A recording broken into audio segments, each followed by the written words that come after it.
Surprise! We lied. We're back. Eddie Radosevich, George Stoya here from the Soonerscoop.com studios. And with the bye week, we talked to Andy Staples. We got a little bit of insight on the national scene, which was a lot of fun. If you haven't checked out the interview that we did with Andy yesterday or on Thursday, it was great. He covered a lot of things, a lot of topics heading into what is a bye week for Oklahoma. And we thought, what the hell? We might as well call in our good friend Teddy Lehman from The Rush, from Sports Talk 1400, as well as the Oklahoma Breakdown, alongside Gabe Eichert, as well as the Oklahoma broadcast team, radio broadcast team with Toby Rowland and Gabe Eichert and Chris Plank and Toby Rowland.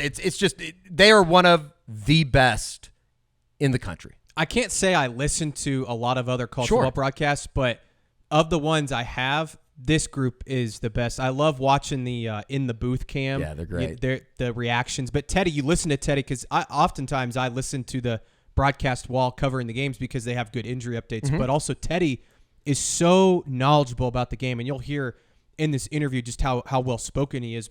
And most people, I'm sure, watching us have listened to him before. But yeah, sure. He's just so knowledgeable about the game that it's always fun to sit down, break down some X's and O's, and also just pick his brain because he is one of the greatest to ever play for OU. I would never tell Teddy this to his face because I'm still a little bit intimidated by him. But I think for somebody that grew up in the state of Oklahoma, especially during that era in which he played at Oklahoma, it's just really cool that, to now kind of call him a friend, to call him a colleague or somebody that and just to have him in studio with us. So here is our sit-down interview with the great Teddy Lehman. For the second interview this week, we thought nobody else better than Teddy Lehman to join us. I believe he's the first studio guest that we've had here inside the Soonerscoop.com studios over on Campus Corner, so let's do that now. Welcome in, Teddy. It's a privilege to bring you in. It's OU Texas brings back so many great memories, I'm sure, for you. Obviously the play with Roy Williams. I don't think that we would ever have thought that 2021 was going to be topped in terms of atmosphere, environment, everything that went into that game, the comeback. And then we sat there on Saturday, George and I did, doing the instant reaction. And it was like, what the hell did we just watch? It's crazy, right? It's weird how you go to games, you go to good games, but it's like the first snap of the first series until the last play, 3.5 hours or however long it was on edge. It's kind of exhausting. Yeah. I can't imagine. Luckily, I'm not, 15 beers deep like everyone else is. I don't know how I'd It might have been easier to watch what we did on Saturday with 15 beers deep. There's no doubt. It was crazy. It was exciting. It's fun. You love to be able to go into a game like that where you've got maybe a little bit of edge, underdog type of mentality. Call it whatever you want. I mean, we're never an underdog to Texas, but, there definitely was an edge to this football team. And, they fought. My biggest takeaway, and I think makes me feel really good about it, is whenever you watch the game live and we were all there, you come away and you're just, wow, what a game, unbelievable. But when you go back and watch it, we have so many mistakes. Sure. It's, I know it's one of those things everyone's heard, never as good as you think, never as bad as you think. And this is one of those where you go flip on the film and it's like, oh my gosh, how did we win this football game? Obviously special teams mistakes in there. There's plenty of defensive stuff, giving up plays. So there's plenty for us to build on. And I know this coaching staff's not going to come away from that game, and hopefully the players aren't going to come away from that game and say, oh, we beat the number 3 team in the country. We're good. Yeah. We're good with where we are right now because, I think this team could possibly go, to any level this year as long as they continue to progress. Big picture, I think that, when you come off of the 6 and 7 season like they did, and they lost the games that they did a year ago and the one possession, I think there was a lot of question marks about where this thing was headed. Were they going to be able to dig themselves out? Just overall 6-0 start now that Oklahoma enters the bye week. Is this better than you thought it was going to be going into the season? The steps that they've made? It's kind of hard to say. I would say probably yes, to a large degree. But, it's not like if you would have asked me before the season, are we going to beat Texas, that I would say no. Right. I've said yes the entire time, even after they beat Alabama. Sure. I still said we're going to beat them. So it's kind of hard to say. I would say overall how we look, how some of the transfer portal guys have performed, how some of the freshmen have performed. I think that's been better. I always expected us to be able to go in and compete and win the Big 12. I still think we're there. I also think that, just nationally, the overall level is there's way more teams competing for the top spot. Now, Georgia woke up, when they played Kentucky. So, that kind of changes the perspective. But outside of Georgia, I think everyone else is really gettable. And, I think Georgia even is gettable to a degree, in a one-off game. But, just kind of where we are, how the young guys have played, how some of the transfer guys have played, and the overall picture of college football, I would say that we're in a better position today than I would have expected. Teddy, one of my favorite parts of watching the game on Saturday was the goal line stand. Mm-hmm. And going back and watching you guys call it in the booth, which, by the way, best radio crew in the country, I would think. I don't listen to everybody, but you guys do a phenomenal job. The clip of you in the booth saying, all right, just make them snap it one more time. Can you walk us through calling that goal line stand, but also what's going through your mind as someone that's been in that position as they're going through that? Well, defensively, the way you watch a game as a fan or as a casual observer compared to how you play the game is totally different. You give up a couple of big plays, you're on your heels, you make a lunging tackle at the 1 yard line. As a fan, it's like, well, this drive is over. But defensively, you can never allow yourself into that mindset because, yes, are the odds that they're going to score a touchdown incredibly high? Absolutely. But dumb shit happens in football all the time. Sure. Yeah. We saw Miami, what they did at the end of that game. People fumble snaps. I mean, think about this. In that game, I think we probably had around 85 snaps as a football team. So offensively, Texas had 85 snaps. And 4 of them were under center. Yeah. So when you take 81 shotgun snaps and you have 4 under center, there's a high likelihood that something can happen there. It's not used to everyone went under center all the time. And, you a lot fewer mistakes, but now when it's something that you don't spend as much time and you can fumble a snap, you got defensive guys that have come in. They can go the wrong way, not get the call right. There's a million things that can go wrong. So as a defensive player, your mindset, whenever you're down inside, the 5 is a little deep, but inside the 2 or the 3, you're thinking, whatever, we just want them to have to go through the process of doing another play. Make them snap it. Same thing with the field goal. A lot can go wrong with the snap and the hold and the kick and the wind and all of those things. So you're just trying to get to where they have to do it again. And I thought they did an excellent job. The defensive line was fantastic. Kip Lewis on that first play, just pulling the trigger, firing downhill and coming and making that in the backfield, I thought was awesome. And then, you skip to the 4th down play where it's like, hey, let's just go one-on-one. Let's give the ball to our best player on about the 2 or 3 yard line and see if he can lunge to the goal line. And Bowman makes a great play, gets great help from other guys, but he played an incredible football game. But a lot of mistakes in there as well. But some of the individual plays he made are just fantastic, and that one right there was amazing. I mean, you're talking about the smallest of margins, and that's as a coach, you love those moments because you can take that to your guys and you say, this is why we tell you every single snap. You never know. You never give up. You never allow them anything. You always make them earn it. And honestly, I would say that's been one of the strengths of our defense this year is making other teams earn it.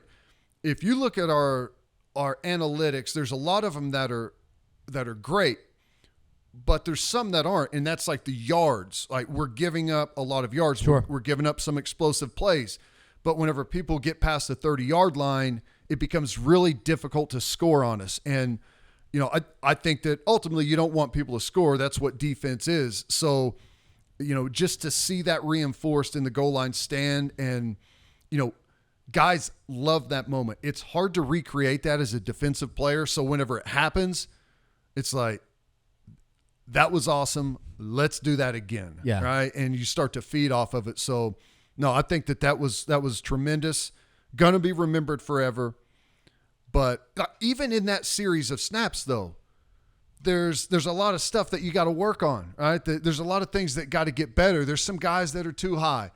I don't know any of this for sure. I'm not in the meetings with them, but I think we were misaligned a couple of times, and you just keep playing. It's never going to be perfect. But like even a great moment like this, there's things defensively to be learned. Like we've got to be more detailed in our alignment. We've got to be quicker in our reads. Defensive line, although we did a great job, we got to get our pad level down to be even better. But Sure. Man, some of these individual efforts were just, fantastic. Is that a perfect snapshot? And I know it's only 4 plays, and there's bigger, grander things out there. But Brent talked about it on Monday with us during his bye week availability, that these 4 plays are kind of a foundation for what they want defensively. It's a jumping off point. It's a validation for everything that they preached. As bad as it was a year ago, would this be considered like the snapshot for what Brent Venables wants defensively? Yeah, I think so. Win the line of scrimmage, be tough as hell, be physical as hell, and always under any circumstance, give it everything you got. It doesn't really matter, what the scenario is, what the yard line is, what the scoreboard says, all of those cliche things, right? They all come and show up in a great a goal line stand in the fourth quarter in a tight ball game, OU Texas against number 3 team in the country. Like it all kind of points to that exact moment. And you can either say as a team, and I think this is like a defining moment for this squad, because you can always say that, yes, it's worked. We're here. Look at the results. Or you can say, oh my God, we're so lucky that we didn't give up a touchdown there. And hopefully, and it feels like this group is really good about that they're going to take some of these things and say, like, we're not there yet. We're not close to being there yet. We've got so much we got to improve on, but this is a moment that we can learn from. And the coach is the same way. This is teaching moment, right? This is where you kind of draw a line in the sand with a lot of teams go out and have a big victory, and they go and they play like shit the next week.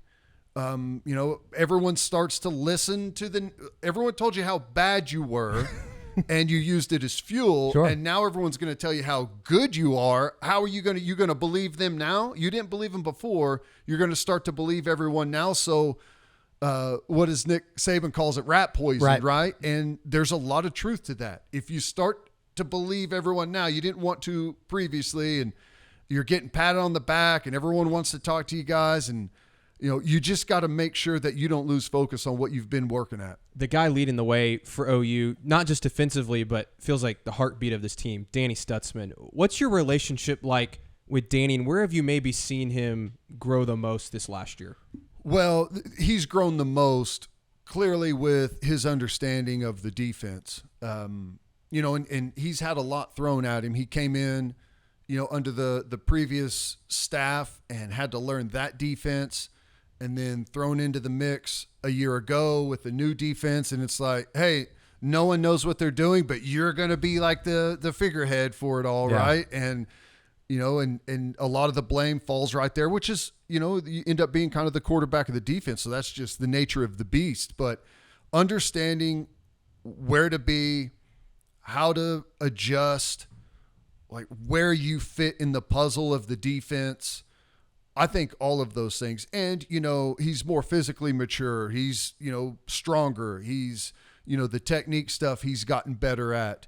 But I'll tell you right now, and he'll probably tell you the same exact thing, in front of every good linebacker is a good defensive line. And you can credit the defensive line with a lot of that, because where we are this year compared to where we were last year, we're light years ahead.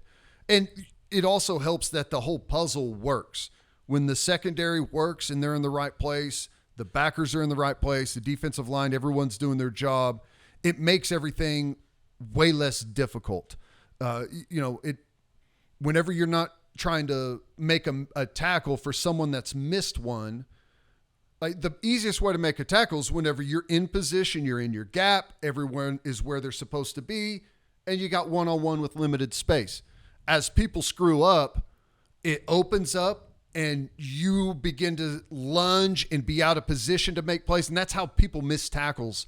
So that's why you haven't seen a whole lot of missed tackles on this team this year, is because everyone as a group they're all in much better position than they were a year ago. And Danny is pretty much the poster boy for that. But, his mindset has been excellent. I think he was maybe shell-shocked a little bit whenever Venables first got here with how demanding he is of his linebackers and of his players. And, there's always not necessarily resistance to change, but it's hard. There's something in your body that keeps telling you, oh, he'll ease off after these first couple of weeks or after this first couple of games. Like, there'll be a settling in period, and there never is with Coach Venables. So I think once he kind of grasped that and is like, this is going to be a journey of constant improvement, I think he's really taken off as a football player. There's a mentality too that Oklahoma, like just in talking with the players that I think we talked about during the spring, you just didn't know how real that was. It seems like, and even down on the field after the game, like Peyton Bowen's walking around, a freshman that you would think is on cloud nine after the game. He enjoyed it, but they're telling guys like, we really haven't accomplished much. There is so much that they can get better at, right? Oh, it's everywhere. You keep playing these highlight clips, and in the highlight clips as a former player, all I see is you got to stay square there. That's the wrong fit. You're supposed to be a gap over. D lineman's cut off. Like there's stuff everywhere, and even on championship teams at their peak, there's going to be mistakes. But kind of the thing I've been saying about this team the entire year is, when we started off the season, it's like there's a lot of mistakes out there, but they're smaller than they were last year. And then as we've progressed every week, there's mistakes, but they continue to be smaller and smaller mistakes. And Texas hit us on a couple explosive plays, but for the most part this season, it's even when something happens, a guy misses a gap or a guy misses a tackle, it's cleaned up pretty quickly. Sure. And I think just the margin for error for this team continues to get smaller and smaller, in a sense that whenever something happens, like as an offense against them, you have less margin for error that you're going to build in against those guys, because safeties clean it up, backers are flowing, the defensive line is getting off blocks. So it's just overall the product is much better. You ever give a pregame speech quite like Danny's? No. As a player, I never said anything at all, ever. I am the exact opposite player of Danny in that sense. And I don't think it's right or wrong, or it's his personality comes through in a big way. Genuine. And I think it's really fun for fans to grab a hold. And you've got to have some guys like that on a team that people can relate to. And I think it's powerful, and I think he's done a really good job with it. Did you buy a T-shirt? It's funny. My wife asked me this morning, she's like, hey, have you seen these new T-shirts? And I was like, yes, I have. She's like, should we get some? I said, hey, fire it up. We got to support these players as much as we can. So, and they're pretty badass. It's so awesome. It's pretty sweet. It's one of the great like OU Texas pictures of him just sitting in front of the locker with very Boz-esque, if you will. As far as offense, it's been kind of, and I think that you said it in the broadcast on Saturday, Oklahoma, Dylan Gabriel, they run out there with a minute 17 left. That was a legacy-making drive. Do Oklahoma fans, I think, realize how, like, not normal that entire drive was? And then on top of that, how good has this offense been? I mean, there's been lulls. I mean, but we're only a couple weeks removed from, the people on the interwebs and everything like that saying, should they move away from, Dylan Gabriel? Should they go with a Jackson Arnold to get him ready for the SEC? Dylan Gabriel's been exceptional. He has.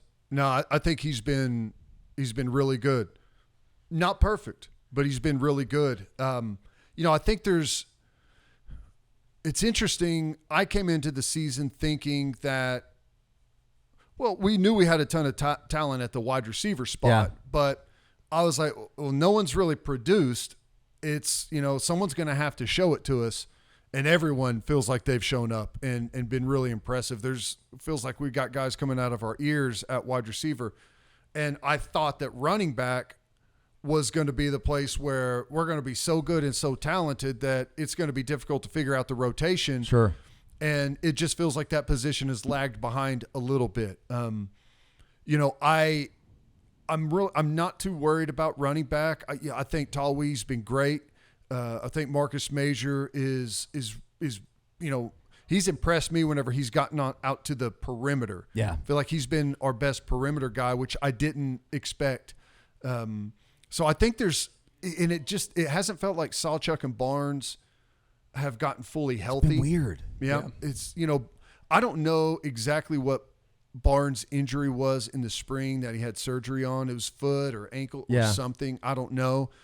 But it just appears that he hasn't gotten to where he fully trusts that. There's a difference between being totally healthy, you've passed all the evaluations and you can play, and totally trusting that something else isn't going to happen there. And it feels like maybe he's just a little bit guarded and not quite as explosive as he was previously. So I think that's going to eventually come. I think the offensive line has they've improved since week one. I thought they were going to start further than what they did, but I think that they've come along really nicely. I think Rames having a great season. Think Guyton's having a great season. Rouse, he's had some moments where you started to wonder a little bit, and I think he's been battling through some injury, but he obviously had a really nice performance against Texas. And at guard, we've had to work through some stuff with Savion Byrd, but Everett has come in and been kind of the utility guy and done a good job. And, you're starting to feel like Caden Green may take that thing around with it. So massive for a freshman. Big dude. And, we'll see what happens with Metallier. I know it looked really bad and felt really bad. I guess he had broken that leg before. Yeah, right. So maybe they when they bring out the air cast and the cart and stuff, like I would have been shocked if you would have told me that he didn't break a leg. Right. Yeah. So we'll see what happens there. But in the meantime, you feel pretty good that you can fall back on Troy Everett. Yeah. And maybe Schaefer is better than Troy Everett at the right guard spot. And maybe there's some time to let those guys maybe battle it out. And I trust that Beanbo's going to find his best five. But all of that to say that I feel like the offensive line is coming along. And, I feel good with where the offense is. I know that people want them to be way more explosive, and we haven't broken any long runs, which can be frustrating. I get it, but the formula with the way this team is playing works. No coach is ever going to tell you that they don't want their offense to score on every single play, but the way it's worked out, I think personally has really helped out our defense. We've gone on some longer, more difficult drives offensively, and every minute that defense is standing over on the sideline, drinking Gatorade and going over the last series on the chalkboard helps them exponentially. So while, I'd like them to be a little bit more efficient running the football at times, everything else, I don't have many complaints. Sure. I think Levy's called a great season, and we've seen you kind of start off with the basics and you build on what you're good at, and I think he's done an excellent job doing that. When you look at the back half of the season, I think everybody's already like, oh, well, they should easily run the table. We all know it's a lot more difficult than it looks. What stands out the last 6 games? Where does Oklahoma need to improve, and what games are you maybe circling as, hey, that could be some trouble? Oklahoma State's going to be trouble. Yeah. Now, what Oklahoma State are you going to get? Are you going to get the one that played South Alabama? Are you going to get the Kansas State version? We're going to get neither one of those. We're going to get a better version that played against Kansas State, and I think everyone knows that. And I'd known that in the back of my head that, Gundy, as soon as everyone counts him out is whenever they surprise everyone. I've known that, but after watching that Kansas State game, I was like, okay, yep, that game in Stillwater is going to be It's going to be a madhouse up there. It's going to be a madhouse.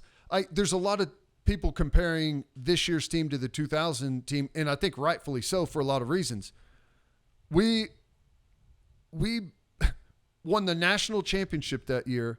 We beat the number one team in the country, Nebraska, which we had the number one offense against Nebraska, the number one offense in the country at the time against Kansas State, future Heisman Trophy winner in Crouch, Heisman Trophy winner in Winky, all of that. And we beat Oklahoma State 12-9. Yeah. And they were throwing it into the end zone to win the game. And they were not any good. So that just kind of tells you what that game is going to be like. And A&M that year barely got out of A&M alive. And, that we were a much better team than they were.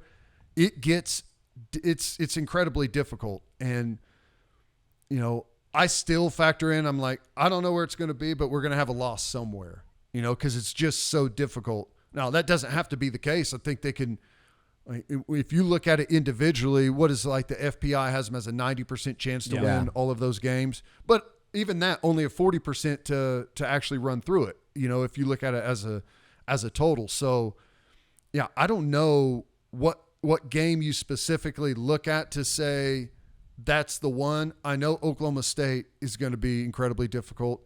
I imagine TCU is going to be incredibly difficult, but every one that we play, even before we beat Texas and before we're ranked number 5, we're going to get everyone's best shot. And Sure. I know that's cliche, and I know everyone, hears that and just kind of dismisses it. The teams will not look the same whenever they play Oklahoma. It's just how it is. It feels a little bit like a godsend, too, that you get a bye week here where everybody can almost just recalibrate everything. And Right. Brent can talk to these players. And I've heard from practice already this week, and you talked about it just a moment ago, that there is a certain mentality you have to have. He's going to have everybody kind of on the same plane, that they really haven't accomplished much. It's only the halfway point of the season. Just as a player, you've been coached by Brent Venables before, and you talked about it just a second ago. How tough are these next couple weeks going to be on the players, just in terms of, God, we just beat Texas, but this guy still is just barking down our backs? Well, if you expect it to ease up, the next couple of weeks are going to be incredibly difficult on you. But if you have already cooked in the fact that, yeah, that was fun, let's celebrate it until we get on the bus, and then after that, it's time to get back to work, then if that's your mindset, it's going to be the same, because it is going to be the same. It's going to be the exact same as it was before you played Texas. It's going to be the same as it was before you played Iowa State. And I said this whenever Venables got the job and took over. He is the most consistent person I've ever met. And consistency is the most difficult thing to have. We all have a day we're not feeling well. We didn't sleep good last night. And, I've got this headache, and, someone did something to me here. And there's all these outside things that can throw you off your game for whatever reason. He is never off. He never takes a day off. It is the exact same 365. It never changes. So if you can just get used to that and know that going in, then it's not going to be a problem. Sure. But, there is the human nature to say that, wow, we accomplished something big. After you do that, you're able to relax a little bit. And then everyone's going to want to talk to you about the game and how good you played and how awesome it was. And what do you guys think? Are you going to win a national championship now? It's just, you start to listen to that stuff. It's, like I said, it's human nature. So, we'll see the resolve of the group pretty quickly and see if they come out after a bye week, sleepwalking at home against UCF, who you can easily look at and say, oh, they're not any good. They just got roasted by Kansas. Wrong. They have a really good offense. They have a dangerous offense, and they're going to have some stuff for Oklahoma that, you're flat out not expecting. Teddy, last one for me. We've talked a lot about this year's group. I want to ask you about the direction of just this program, and we'll see what happens this year, and maybe they go compete for a national title. We'll see. But I know that you're someone that has been a believer in Brent since day one. I know you wanted him to be the guy when Lincoln left. You look what's happening out west right now. I'm sure you have thoughts on USC. But how much does it feel like this thing really is moving in the right direction? And maybe this year's accelerated because They go beat Texas. They're going to compete for a Big 12 championship, maybe make the playoff. But it seems like Brent's recruiting the right guys. I know you and I talked about Danny and maybe winning the Butkus and other defensive guys winning defensive awards. Just how confident are you in the direction of this thing, especially with the SEC coming next and all that comes with that? I'm incredibly optimistic about it. I think we're right on track with where we need to be. I haven't changed anything that I've thought since the day it was announced that he's coming. I just believe there's a formula to winning a championship. Everyone can say that you do it differently, and that's true to a degree, but he knows the formula to win a championship. It's happened everywhere he's been. Sometimes maybe it takes longer than it does others, but it's usually pretty quick. And the wave of momentum you get within a program usually happens really fast. And I think we're seeing that right now. And as we start to move to the SEC, one of the things that frustrates me is are you SEC ready? Let's really talk about what that means. They're not asking, are you SEC ready? They're saying, are you as good as Georgia and Alabama? Right. Because there's a bunch of shit in the SEC. Yeah. All right. Sure. So, we're SEC ready right now. We've been SEC ready for a long time. If you're trying to suggest that we can't compete with Arkansas and Mississippi State and Missouri, and these are all programs that play good football, but we are ready for that and always have been. Now, are we ready to beat Alabama and Georgia on a consistent basis? That's a different question. That's not are you SEC ready, right? That's are you national championship ready? Because you've got to go through one of those teams right now, 5 years ago, 10 years ago. You got to go through Alabama and now Georgia to go win a championship. So that's really what people are asking, and I think we're on our way to that. There's going to be a little bit of lag between the great recruiting that we've seen. There's been some really good classes, and until those guys get to where they're the bulk of your football team. Until then, we're going to be supplementing with transfer portal guys. And you look at the job we did last year in the transfer portal. Incredible. And most of these guys weren't named guys. Yeah. Right? Andrell Anthony hadn't hardly played a snap at Michigan, leading receiver. Walter Rouse, I know he'd played a ton, but at Stanford, okay, they're horrible. He's been great. Bothroyd's been great. Reggie Pearson's been great. The list goes on and on of guys that have been portal guys that have helped. But here's the thing: the PJs and the Okoyes, the guys that are in this coming class. There's going to be a time in the near future whenever that is your entire roster. Yeah. And you'll still be supplementing with transfer portal guys, but those guys, it's going to be a smaller group, and it's going to be, and I don't mean this as anything negative against the guys that we have, but it will be like a higher caliber guy that has played out on maybe a championship level team. Sure. Right. Not that these guys have been great. I'm not trying to say that they haven't been. It's just going to be a smaller amount and bigger name type of guys. But I'm pretty confident they're going to be able to fill the gaps because the amount of guys that they're going to need to bring in after this year is going to be a little bit smaller. But I think the level of guy that they're going to be able to compete for is going to be a little bit higher. No doubt.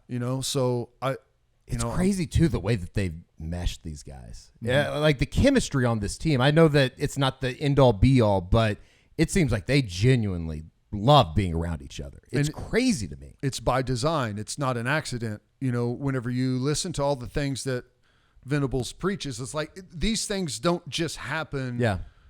Like we didn't just get lucky that they happened. The structure that you build in the program that's incredibly demanding naturally weeds off the guys that aren't there, that aren't prepared to do what you need to do to win a championship. So you get some, by elimination, you kind of get a little bit better. And then when you expand the walk-on program, I mean, everyone knows kind of the mentality of a walk-on. You're treated a little bit different, right? You have to show up every single day, and you have to be perfect off the field.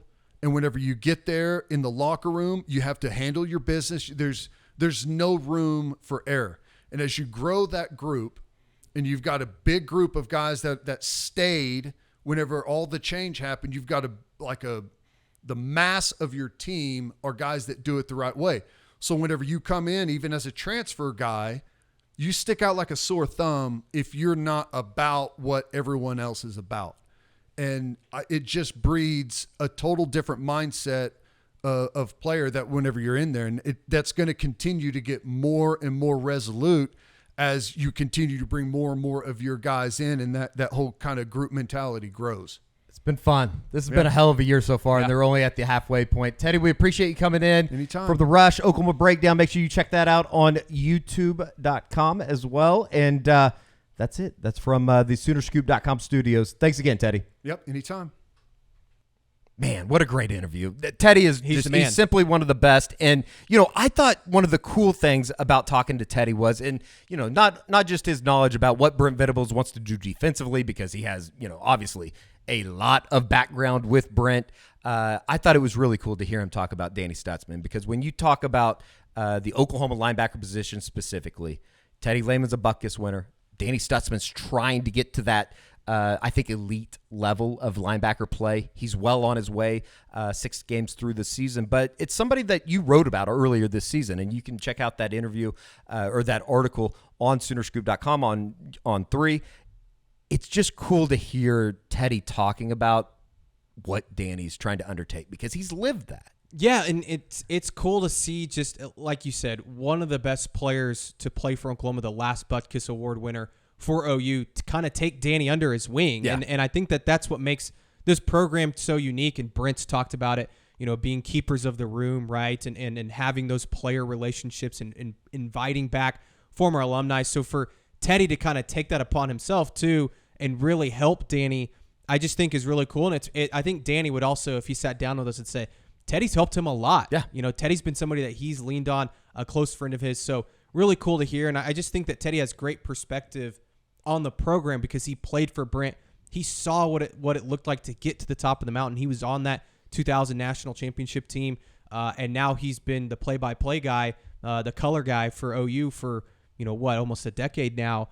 So he really has a good grasp on this thing and where it's headed, and obviously is fully buying into what Brent's doing. As good as it is now, it seems like, this is just kind of the tip of the iceberg, and that's definitely going through some Oklahoma-colored glasses, crimson-colored glasses, if you will, because there are so many steps that this defense and just this team overall is going to have to make if they want to get to the pinnacle of college football. But they're well on their way, starting off the season at 6-0. So we hope that you enjoyed the sit-down interview with Teddy Lehman. It was a lot of fun to do, a lot of fun to talk to him. Just as far as, kind of getting a little bit more insight into this Oklahoma football team as they are enjoying, I would imagine, a bye week. And we will be back here on the Soonerscoop.com YouTube channel next Monday when Central Florida begins, or when Central Florida week begins in earnest in preparation for the Golden Knights coming to town, which is, I think that there are plenty Lots of of fun storylines going into next week, not to mention, the Jeff Levy, Dylan Gabriel angle, but you have a guy in Danny Stutzman who is from Orlando. So that's going to be a lot of fun. And, here over the next 6 weeks, it's going to be a lot of fun as Oklahoma looks to, kind of end this Big 12, whatever it's been, the run that they've been on throughout this conference. Everything you hope, fingers crossed, that it all ends in Arlington. So for George Stoya, I'm Eddie Radosevich. We will talk to you next time right here on the Soonerscoop.com YouTube channel.